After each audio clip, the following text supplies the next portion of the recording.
नासिर और जुनैद तो दोस्तों आपको याद ही होंगे।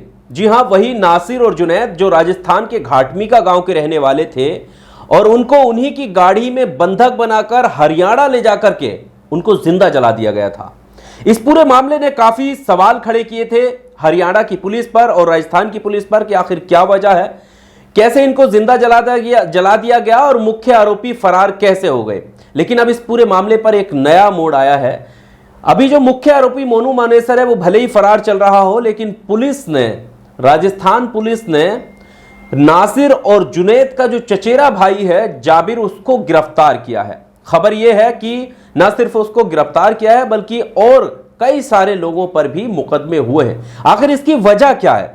कई सारे लोग ये आरोप लगा रहे हैं आखिर क्यों जख्मों को कुरेदने का काम पुलिस कर रही है और जो मुख्य आरोपी है उसको गिरफ्तार करने की बजाय आखिर जो पीड़ित परिवार है उसी के सदस्यों को गिरफ्तार क्यों किया जा रहा है। ये तमाम सवाल है। लेकिन इस पूरे मामले में पुलिस का क्या स्टेटमेंट है वो भी हम आपके सामने रखेंगे और गिरफ्तारी की वजह क्या है वो भी हम आपके सामने रखेंगे कि पुलिस का इस पूरे मामले को लेकर क्या कुछ कहना है। स्वागत है आपका AR न्यूज़ इंडिया पर। मैं हूं आपके साथ आकिल रजा। दोस्तों, अभी आप भूले नहीं होंगे कि 3 महीने पहले किस तरह से जघन्य अपराध करते हुए बेरहमी से नासिर और जुनैद को उनकी गाड़ी में बंधक बना करके जिंदा जला दिया गया था और हरियाणा में जाकर के उनका शव बरामद हुआ था। और उसके बाद से ही देश भर में विरोध प्रदर्शन भी हुए थे। जो मुख्य आरोपी है मोनू मानेसर, उसकी गिरफ्तारी की मांग उठी थी, लेकिन अब तक की रिपोर्ट यह है कि उसको गिरफ्तार नहीं किया गया है या पुलिस नहीं कर पाई है। लेकिन अब खबर यह आ रही है कि जो लगातार इस पूरे मुद्दे को आवाज दे रहा था, जो इंसाफ की आवाज बुलंद कर रहा था, वो हाफिज जाबिर, उसको अब पुलिस ने गिरफ्तार किया है। बीते दिनों आपने देखा होगा कि हाफिज जाबिर का एक वीडियो भी सोशल मीडिया पर वायरल हुआ था, जिसमें आप देख सकते हैं, जिसमें आपने देखा होगा कि वो एक मोबाइल टावर पर चढ़ा हुआ इंसाफ की मांग कर रहा था और ये कह रहा था कि अगर इंसाफ नहीं मिला तो वो कूद करके अपनी जान दे देगा। अब सबसे पहले आपके सामने रखते हैं कि आखिर उस जाबिर को गिरफ्तार करने की वजह क्या है। तो द मूक नायक ने एक स्टोरी की है और मूक नायक की खबर के अनुसार हम आपके सामने रखते हैं। ये स्क्रीनशॉट आपके सामने। वो लिख रहे हैं कि राजस्थान के भरतपुर जिले के घाटमिका निवासी नासिर जुनैद की हत्या के शेष आरोपियों की गिरफ्तारी की मांग कर रहे हाफिज जाबिर को पुलिस ने गिरफ्तार कर लिया है। गिरफ्तारी के साथ ही हाफिज जाबिर और परिवार के आधा दर्जन से अधिक महिला पुरुष सदस्यों को नामजद करते हुए 30 से 40 अन्य के खिलाफ पुलिस पर जानलेवा हमला करने का आरोप लगा है और साथ ही राज्य कार्य में बाधा डालने और सरकारी संपत्ति को नुकसान पहुंचाने के आरोप लगाकर भरतपुर के पहाड़ी पुलिस थाने में प्राथमिकी भी दर्ज की गई है। यह खबर है। इसके आगे वो लिख रहे हैं कि नासिर जुनैद के हत्या आरोपियों को गिरफ्तार नहीं कर इस मामले में नासिर जुनैद की हत्या के शेष आरोपियों की गिरफ्तारी की मांग कर रहे पीड़ित परिवार के सदस्य की गिरफ्तारी को लेकर पुलिस के इस कदम की कड़ी निंदा हो रही है। खास बात यह है कि भरतपुर पुलिस इस पूरे मामले में कुछ भी बोलने से बचती नजर आ रही है। पहाड़ी थाने में दर्ज FIR में जिन पुलिस अधिकारियों के वाहनों में तोड़फोड़ की बात कही गई है, अब वे अधिकारी भी मीडिया से बात करने से गुरेज कर रहे हैं। यानी खबर यह है कि पुलिस को यह सूचना मिली थी कि ये जाबिर जो 15 दिन पहले एक मोबाइल टावर पर चढ़कर यह कह रहा था कि अगर इंसाफ नहीं मिला तो वो कूदकर अपनी जान दे देगा। और जाबिर का यह मानना है कि 15 दिन का समय दिया गया था विधायक की तरफ से भी, प्रशासन की तरफ से भी, और मांगे पूरी करने के लिए जो भी मुआवजा था उसको देने के लिए, और गिरफ्तारी की बात कही गई थी। लेकिन इस पूरे मामले पर कुछ भी काम नहीं हुआ है, जिसकी वजह से, यानी ये बीते 15 मई की बात है जब वो पहली बार टावर पर चढ़ा था। उसके बाद जब 15 दिन बीत गए तो 30 तारीख को बताया जा रहा है कि वो फिर से टावर पर चढ़ने के लिए उसने एक वीडियो बनाया था उससे पहले कि अब मैं फिर से टावर पर चढ़ूंगा और अपनी जान दे दूंगा, क्योंकि सब लोग टालवाल कर रहे हैं और कोई भी इस मुद्दे पर सक्रिय से न जांच की तरफ बढ़ रहा है, न गिरफ्तारी की तरफ बढ़ रहा है और ना ही पीड़ित परिवार को मुआवजा मिला है। इस तरह के आरोप लगाते हुए उसने एक वीडियो बनाया, जिसके चलते, क्योंकि पिछली बार प्रशासन ने उतार लिया था और इस बार फिर से प्रशासन वहां पर पहुंचा, प्रशासन की तरफ से यह स्टेटमेंट आया है, प्रशासन की तरफ से यह कहा गया है कि जैसे ही पुलिस वहां पर पहुंची तो वहां पर पुलिस के ऊपर हमला हुआ है। गाड़ी क्षतिग्रस्त हुई है और पुलिस के ऊपर हमला हुआ है, जिसकी वजह से गिरफ्तार किया गया है। ये पूरा मामला जो है वो ये स्टेटमेंट जो है वो प्रशासन की तरफ से है। अब सवाल ये उठता है कि जो मुख्य आरोपी है उसको गिरफ्तारी की मांग ये जाबिर कर रहा था, और तमाम सवाल इस बीच ये उमड़ रहे थे कि आखिर इतना लंबा समय बीत गया, 3 महीने तकरीबन हो गए, आखिर क्यों अब तक वो गिरफ्तार नहीं हुआ, जांच कहां तक पहुंची, ये तमाम सवाल वो उठा रहा था, जिसको अब जो है पुलिस ने गिरफ्तार कर लिया है। जाबिर की गिरफ्तारी के बाद से ही लगातार सोशल मीडिया पर ट्रेंड चलने लगा, अरेस्ट मोनू मानेसर ट्रेंड करने लगा ट्विटर पर, और उसके साथ साथ तमाम सोशल एक्टिविस्ट, पत्रकार इस पूरे मामले को लेकर, बुद्धिजीवी वर्ग इस पूरे मामले को लेकर बोलते हुए नजर आए, और उन्होंने मोनू मानेसर की गिरफ्तारी की बात कही। साथ ही साथ यह भी कहा कि आखिर क्यों पुलिस जख्मों को कुरेदना चाहती है। पीड़ित परिवार को सद्भावना दी जाती है, लेकिन पीड़ित परिवार को कुरेद कर जख्म जो है वो हरे करने का प्रयास किया जा रहा है। वही इस मामले पर बोलते हुए वॉलंटियर्स अगेंस्ट हेट के national convener doctor Meraj Hussain ने भी स्टेटमेंट दिया। उन्होंने कहा कि आखिर पुलिस ऐसा कर क्या साबित करना चाहती है। उन्होंने क्या कुछ कहा, ये आपकी स्क्रीन पर। उन्होंने लिखा कि मोहब्बत की दुकान में ये कैसी तानाशाही। डॉक्टर मेराज हुसैन ने नासिर जुनैद मामले में पीड़ित परिवार के साथ राजस्थान के पुलिस रवैये की निंदा करते हुए तानाशाही बताया। उन्होंने कहा कि एक तरफ राहुल गांधी मोहब्बत की दुकान खोलने की बात करते हैं, दूसरी तरफ उनकी सरकार तानाशाही कर रही है। डॉक्टर मेराज हुसैन आगे कहते हैं कि जब किसी के परिवार से कोई जाता है तो सरकार का काम मरहम लगाना होता है। यहां नासिर जुनैद प्रकरण में सरकार पीड़ित परिवार को मरहम नहीं लगाकर उनके जख्मों को कुरेदने का काम कर रही है।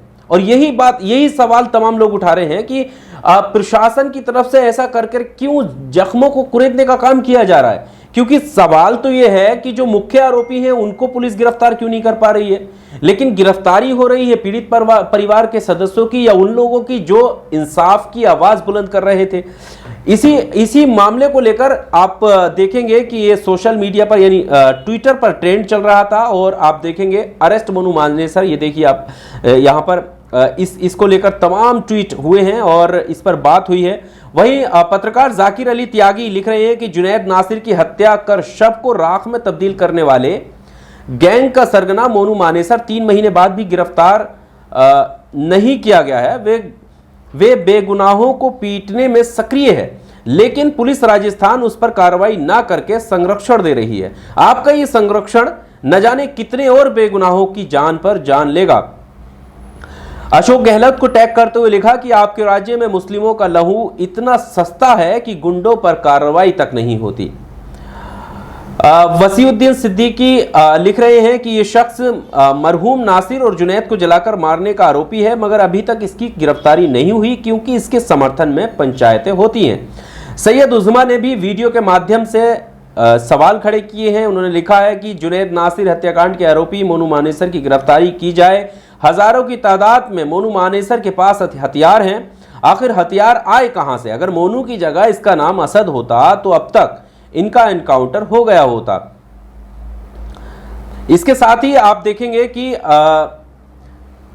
पत्रकार वसीम अकरम त्यागी ने ट्वीट करते हुए सवाल छोड़े हैं। उन्होंने कहा कि राजस्थान के चर्चित जुनैद नासिर हत्याकांड में गिरफ्तारी की मांग करने वाले जाबिर को ही पुलिस ने गिरफ्तार कर लिया है। अशोक गहलोत साहब, ऐसा क्यों है? आतंकी वारदात के आरोपी गिरफ्तार करने के बजाय उल्टे पीड़ित ही गिरफ्तार क्यों हो रहे हैं? ये कैसा दंड विधान? ये सवाल खड़े किए वसीम अकरम त्यागी ने। और आप देखेंगे कि जो कुछ भी मामला सामने आ रहा है उसको लेकर सवाल उठने तो लाजमी है कि आप सोचिए कि कोई ऐसा जघन्य अपराध जो 3 महीने पहले हुआ हो, जिसमें आप देखेंगे कि पुलिस ने ये राजस्थान पुलिस की ये रिपोर्ट है कि जांच में पाया गया कि जो हरियाणा की पुलिस थी, उस हरियाणा की पुलिस के पास जब ये आरोपी, जो मुख्य आरोपी हैं, वो इन दोनों लोगों को गंभीर हालत में लेकर गए थे तो उन्होंने वहां से निकाल दिया था, टाल दिया था और आगे बढ़ा दिया था, जिसकी वजह से उन्होंने आगे जाकर फिर हत्या कर दी, हत्या को अंजाम दिया।